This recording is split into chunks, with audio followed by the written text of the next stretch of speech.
Hello everybody, welcome back. Jiu-Jitsu 2000 here today. I'm back with an interesting video for you today. I want to talk about Alone, and I want to talk about season 2, and I want to talk about episode 11. I have some notes here in my hands that I'm going to be using for this video. So I want to suggest that if you haven't seen that episode 11 of Alone, season 2, I highly recommend that you turn off this video right now because it will contain spoilers that could ruin your experience in the show, and I don't want to do that for you. So with that being said, let me go ahead and get started. Again, we're on day 51. There's 4 people left. We're going to start off about 9:47 in the morning with Jose. It's 35 degrees outside right now. The sun is out. It was a cold night. He said that this place has a lot of humidity. He's still looking for food. It's too cold for him to take the kayak out because he doesn't want to risk, you know, puncturing a hole in it, hypothermia, all that stuff. I mean, let's not forget it's just a couple degrees over freezing, so he doesn't want to do that. So he decides to go fishing instead. And he's using an old technique of fishing. He's got a fishing spool, and I thought that was pretty cool. It kind of reminds me of one of those extension cord things, that little plastic thing. That's kind of what it reminds me of, but he made one, from what I could tell, it looks like it's made out of a piece of wood, obviously. And on the screen on the show, it says that this technique has been traced back to ancient Chinese fishermen techniques from the 12th century. So he decides he's going to set another line closer to the shore on his way back, and he sees this big blue container. It's a plastic container. It looks like a barrel to me, like a water barrel or something. So let's move forward. About 1 o'clock in the afternoon, we're talking about David. That mink, or that weasel, or the ferret, I think it's a mink technically, ran behind his back. I mean, literally, like right behind him. He was filming a video, and that thing ran right behind him. Pretty cool footage to catch something like that, you know, I thought. Now, he also said, the same as Jose, he said that it's getting cold pretty quick out there after the sun goes down. He's going to try to find a new fishing spot. And he likes to use limpets for fishing bait. I'm looking down at my notes here.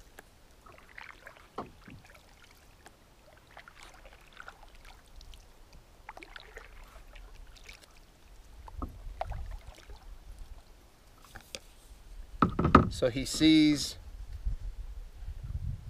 a nice rainbow. It's beautiful, beautiful rainbow. I mean, truly a gift from God, the rainbow is, I believe. I think it's amazing. He found a tide pool and caught a crab. Then he caught a second one, and the second one was bigger than the first one. I thought that was pretty cool. And he says that they're Dungeness crabs. I don't know my species of crabs, but they say that these crabs are Dungeness crabs. He's really happy, and I'm happy as a viewer seeing him happy, because I know that he's going to eat some supper. You know, again, let's not forget, they're on day 51. Let's move forward about 4 o'clock. We're talking about Larry, and I hear a dog in the water behind me. My dogs they're like kids. So Larry's singing a song about suffering. It's kind of a cool song. And he starts to wonder what his wife is doing. You know, he appreciates her. He starts to find that appreciation for his spouse. He really appreciates her. And he writes in the sand, I'm guessing with a stick or something, he writes, "I love Rachel."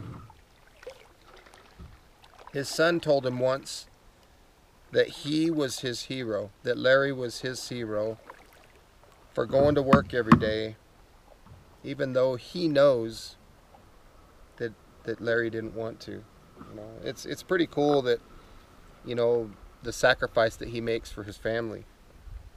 I think that's pretty cool. I think he's a hero too, you know, for doing that. I think anybody that goes out and works their tail off all the time, I think they're heroes. I'm gonna go over here by where the dogs are and let you guys get a peek of them while I'm doing this video.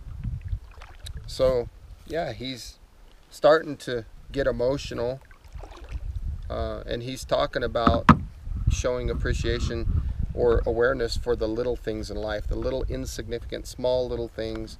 He's starting to see, you know, he's starting to appreciate them, which means to me that I think Larry's starting to get humble by this experience, which is good in my opinion. Let's move forward. 7:50 in the evening, talking about Jose.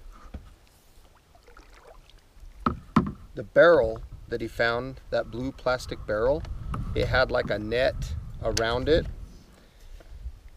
and there was a lot of mussels attached to that net.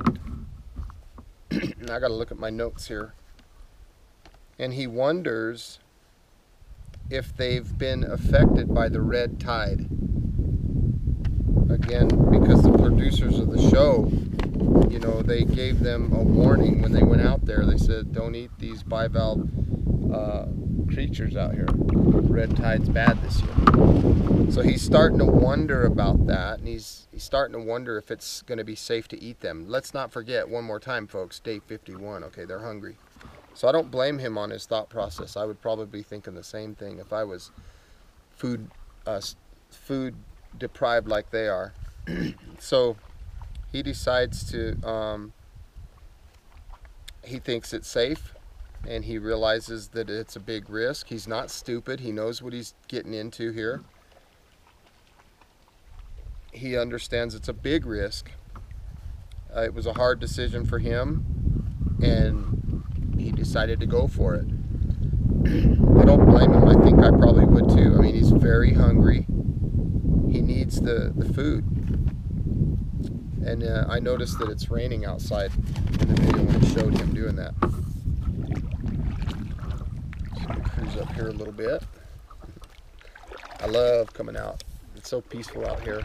I'm trying to give you guys a good backdrop behind me here. So he goes ahead and he eats the mussels. Now let's move forward to day 52. 4 people left.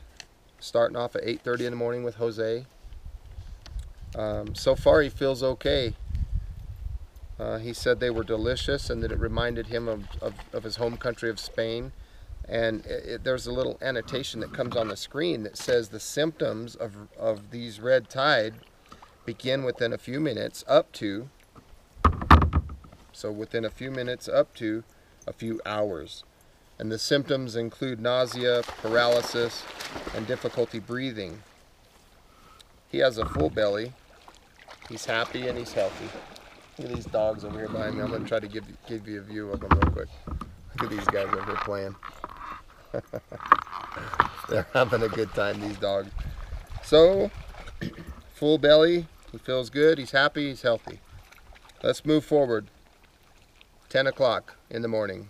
Talking about Nicole. Day 52. 34 degrees outside. We're barely above freezing temperatures. It's very cold. Vancouver Island. This little annotation on the screen says they get 28, I'm guessing it's 28 feet of snow annually.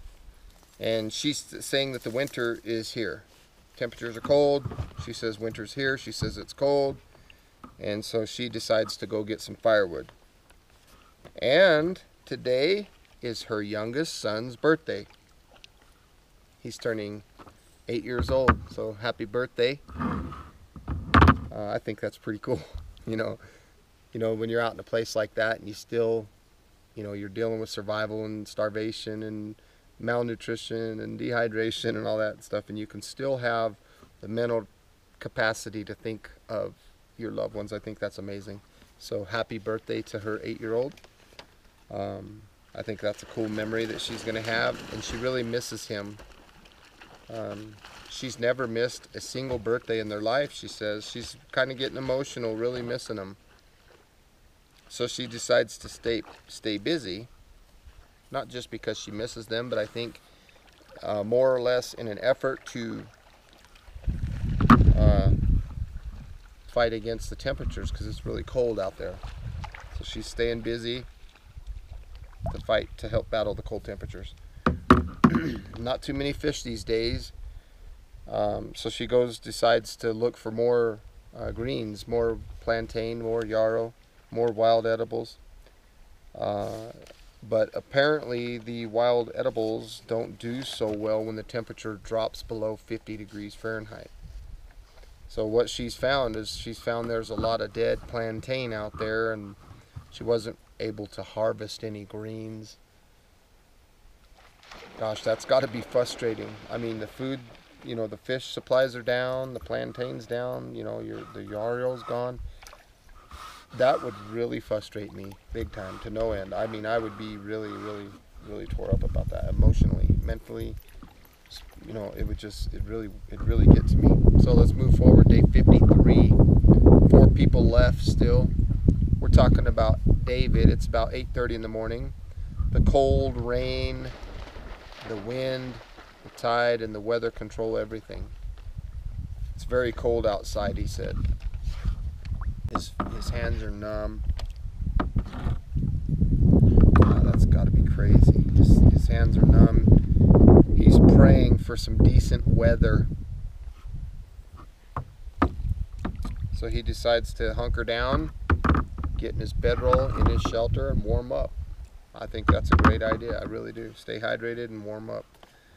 Moving forward, about 1:30 in the afternoon, we're talking about Larry. He notices that there's a storm coming. It's getting really windy.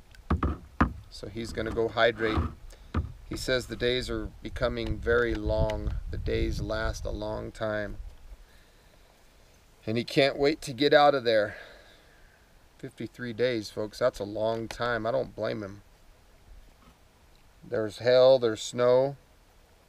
And he starts talking about shelters holding up. And he's kind of wondering if the other participants, if their shelter is holding up or not. And he mentioned that somebody, maybe some of the other contestants might quit because of this storm, this hail and rain and all this wind and stuff. So he's kind of mentioned that. Let's move forward. 3:46, we're talking about David. There's more there's an annotation. First of all, it says baseball size hail can reach speeds in excess of 100 miles per hour. Folks, okay, here's my spare camera. This isn't even the size of a baseball, but imagine something this size hitting you at 100 miles an hour. I mean, hitting you upside the head, that would hurt. That's crazy. Someday he'll look back and he'll be with his family. He's talking about this. He'll look back and he'll be with his family.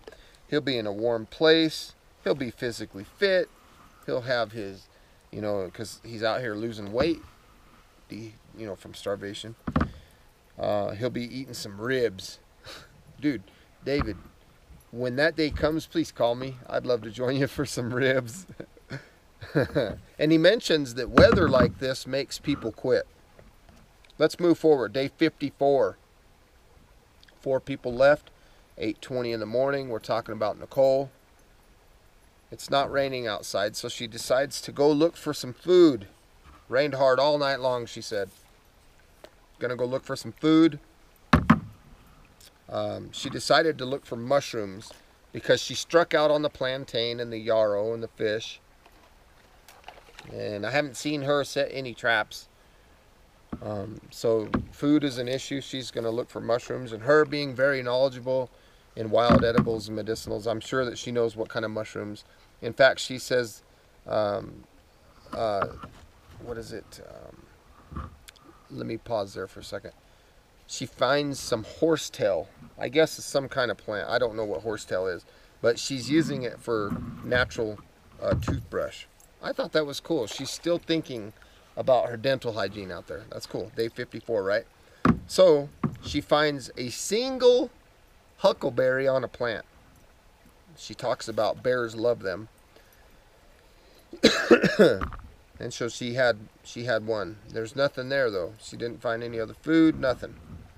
And then there's another annotation on the screen that says protein deficiency leads to weakened immune system, joint pain, muscle loss, and last but not least, depression.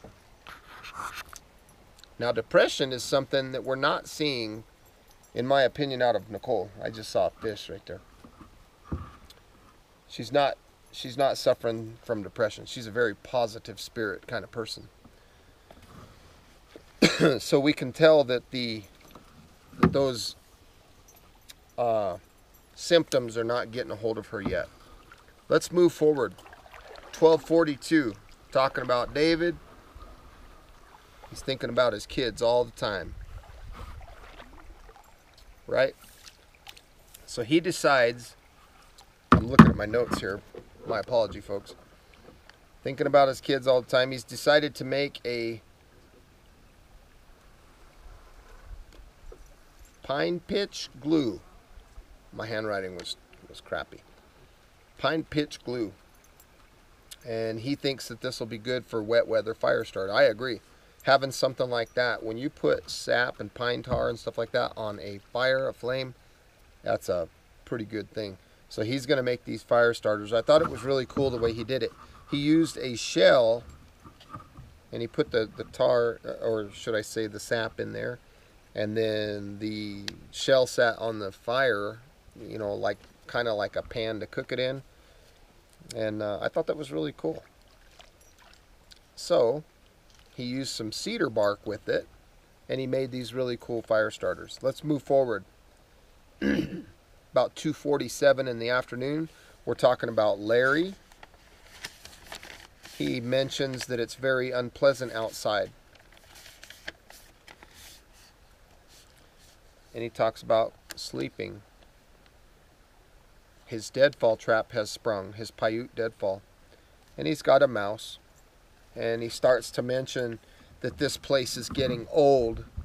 I mean, I think it doesn't matter what you're doing, where you're at. I mean, they're in a beautiful place. But when you're there and you're suffering, even though it's amazingly beautiful, I mean, even this place where I'm at right now, very pretty. But given the wrong circumstances, I would probably hate this place. Even though there's a lot of resources here. There's water. But what would I do for food? I mean, other than maybe a little bit of fishing, something like that. So, his deadfall, right? He said this place is getting old. He thought about eating some slugs, but he chose not to because he mentioned that slugs have brain-eating parasites on them. And he doesn't want that. I don't blame him. I don't want some parasite eating my brain. So, I am done with this, he says, kind of in a question kind of way. Let's move forward. Day 55, Nicole, 9:17 in the morning. She sees some geese. There's nothing in her gill net.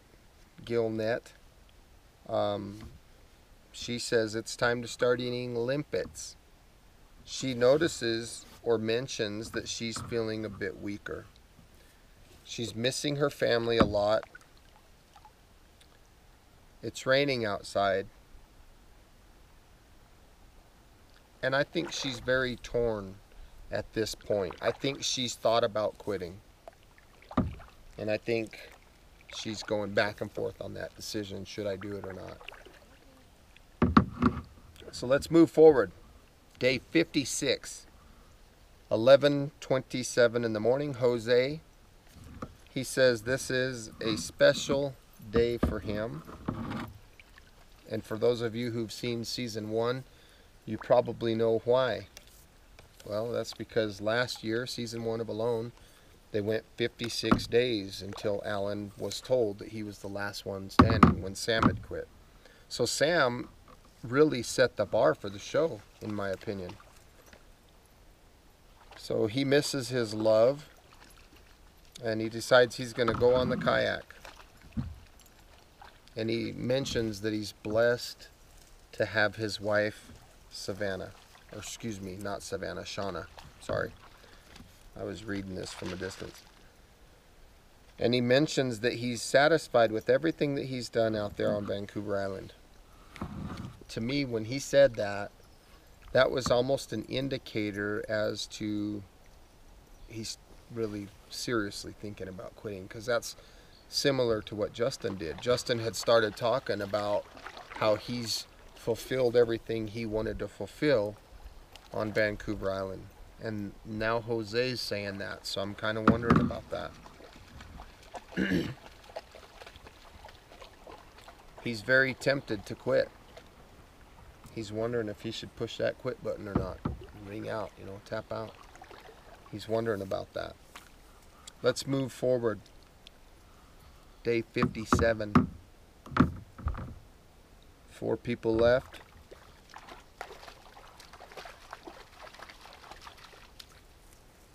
The show comes in. It's about noon. And the show shows a boat coming to rescue one of the participants. And we don't know who it is. All we know is they're coming to get somebody. I personally was thinking Jose, because of the way it kind of left right there. It left us kind of hanging, thinking that he was getting ready to tap. So the boat comes, and it shocked me because it was Nicole. Nicole had quit. She's very emotional. I think she could have made it. She's still very happy. I think she came out, and I think she clearly demonstrated her skills. She's a great mother. She misses her kids. I don't blame her. She doesn't want to leave. You know, she's made many amazing memories. Her limit was love, she said. Love was what broke her. Love. That's not a bad thing at all. I think that's amazing. Love for your children. What a good woman, you know, she's amazing. And one thing I want to mention about that was she had talked about how the animals, the bears, the birds, the whole ecosystem got used to her being a part of the ecosystem. The birds didn't freak out, you know, and cry anymore. They didn't, you know, they knew she was there. The bears never really messed with her no more. She fulfilled everything that I think she went out there to fulfill.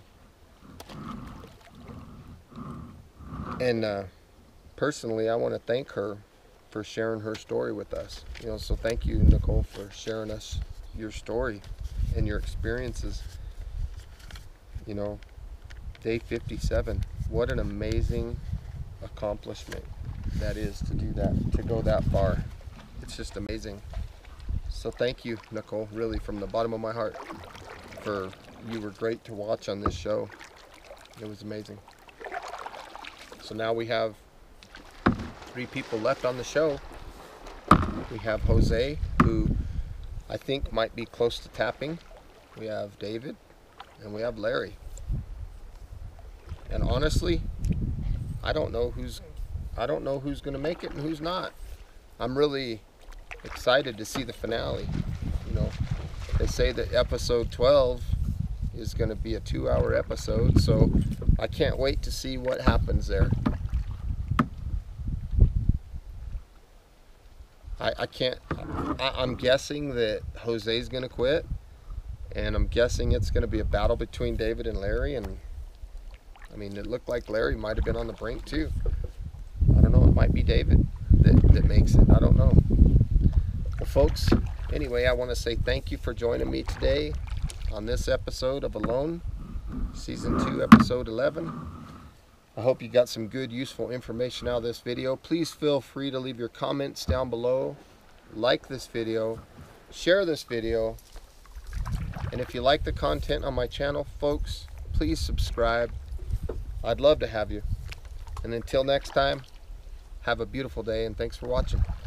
We'll see you later. And thank you to all the participants on the show for everything that you guys have shown us and given us, and all the sacrifices that you guys have made. You know, we're learning so much, and I have a ton of respect for every one of you. Thanks. Bye.